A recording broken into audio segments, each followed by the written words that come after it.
Hi, I'm Dr. Sarah Mitchell of Helping Babies Sleep, and this video is going to talk to you about your 1 to 3 month old and what you can expect. Don't forget to hit subscribe to never miss a baby sleep tip.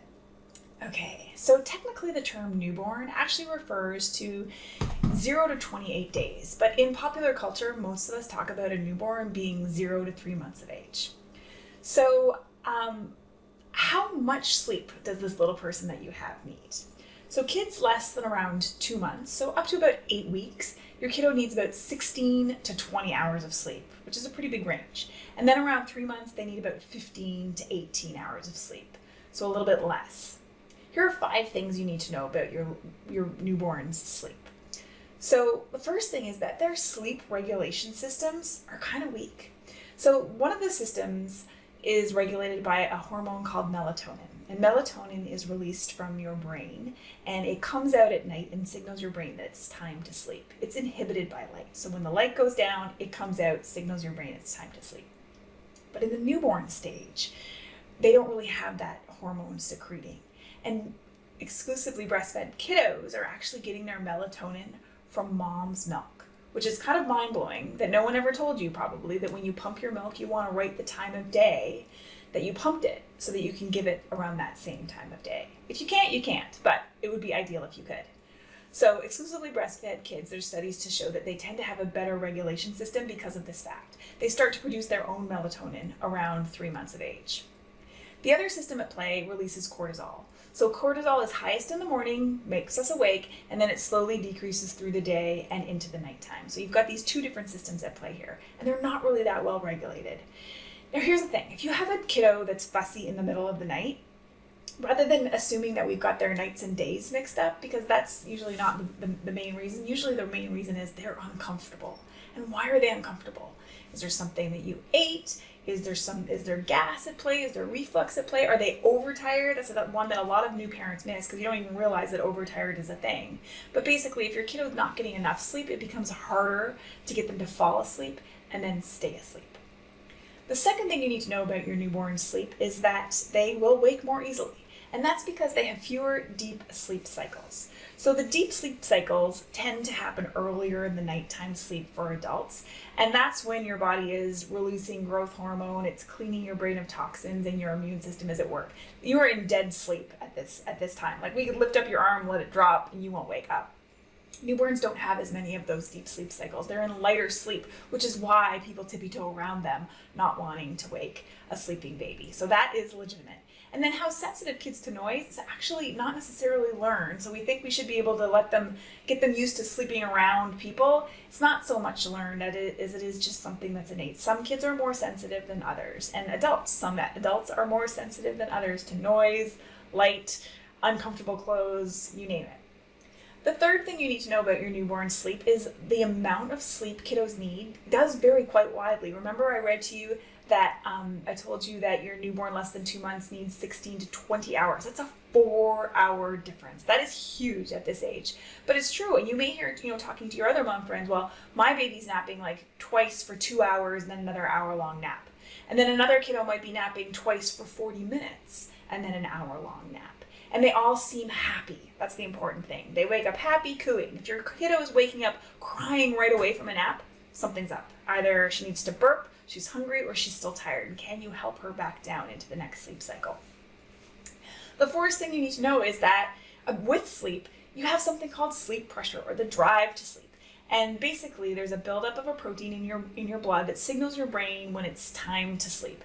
And this is really cool because it's based on a byproduct of your metabolism. So as your body's burning through fuel for respiration, digestion, growing, you're producing a byproduct called adenosine. And this protein builds up and then it signals your brain it's time to sleep.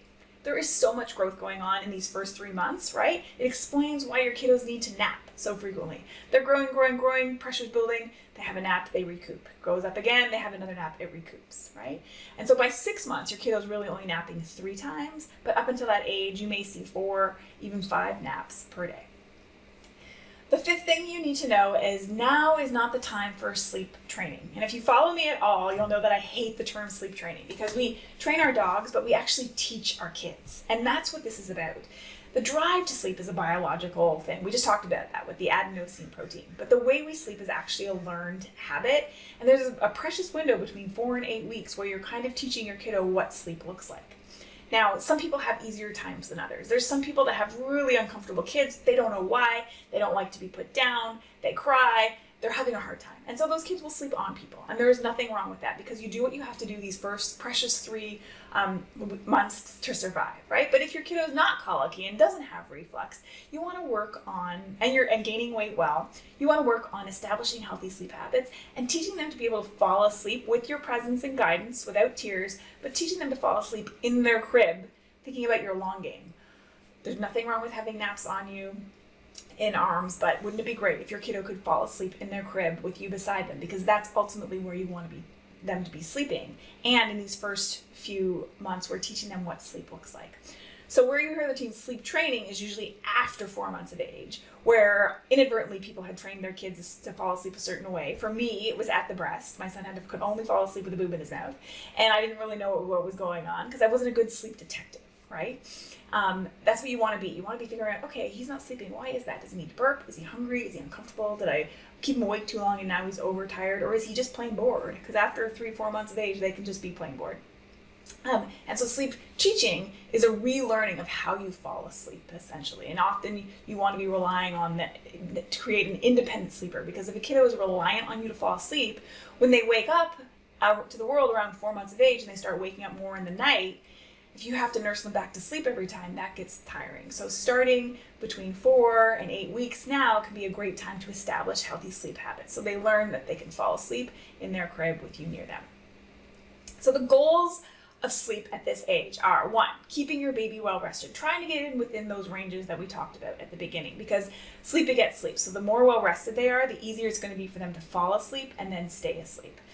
The second goal at this stage is to use methods that are easy to maintain, because yes, sleeping on you works for sure, but it's really hard to maintain long term. So can we have a variety of places where our kiddo sleeps, ideally working on the crib and the bassinet.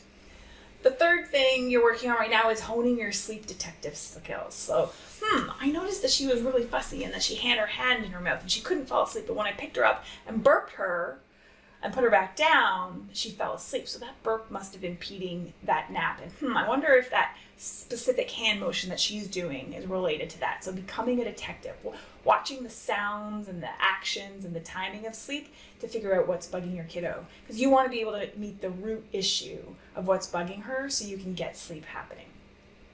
And then the fourth goal is long-term setting up healthy sleep habits, right? So that your kiddo can fall asleep in their crib and you'll reach those long-term goals of having them sleep there all the time once they're of a certain age.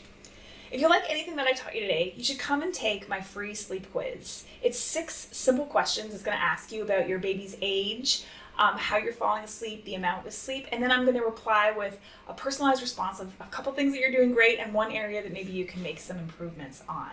So you can click on that in the notes below.